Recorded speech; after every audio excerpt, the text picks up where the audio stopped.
Ahoi! Puude ja põõsaste hooldamisega käib kaasas ka igipõline probleem, et kuidas saada lahti nüüd tekkinud okstest.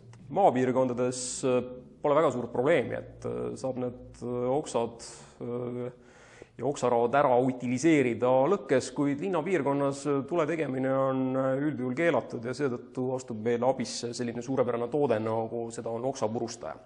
Täna esitlen teile siin Wolfgarteni universaalset oksapurustajat nimega SDE 2500 Evo. Tegu on siis sisuliselt köögikombaini tööpõhimõttel toimiva aparaadiga, kus on 2 pöörlevat nuga, mida ajab ringi siis 2,5 kilovatine mootor. Maksimaalne läbistatava oksa läbimõõt on siis 4 sentimeetrit, nii et päris parajad malakad saab siit läbi peenestada. Masinal, mis iseloomustab veel, on siis lehtede sisestamiseks selline lehtri osa.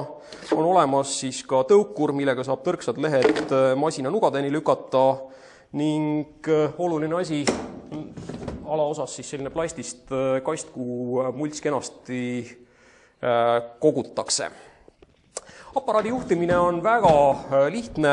Meil on siin olemas sisuliselt üks lüliti aparaadi sisse lülitamiseks ning teine välja lülitamiseks ning samast juhtpaneelilt leiame ka termokaitse, mis siis lülitab aparaadi välja ülekoormuse korral. Ehk siis, kui me oleme suutnud seadme ummistada, et siis päästa elektrimootorit ülekoormuse eest.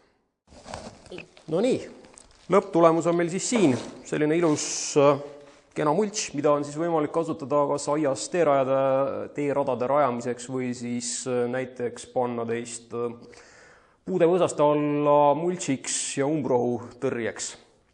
Aga see pole veel kõik. Nutikad inimesed on leidnud analoogilisele purustile veel ka teise alternatiivse lahenduse, kas siis näiteks õunamahla tegemisel õunte purustamiseks või siis lihtsalt ebavajalike juurviljade komposteerimiseks.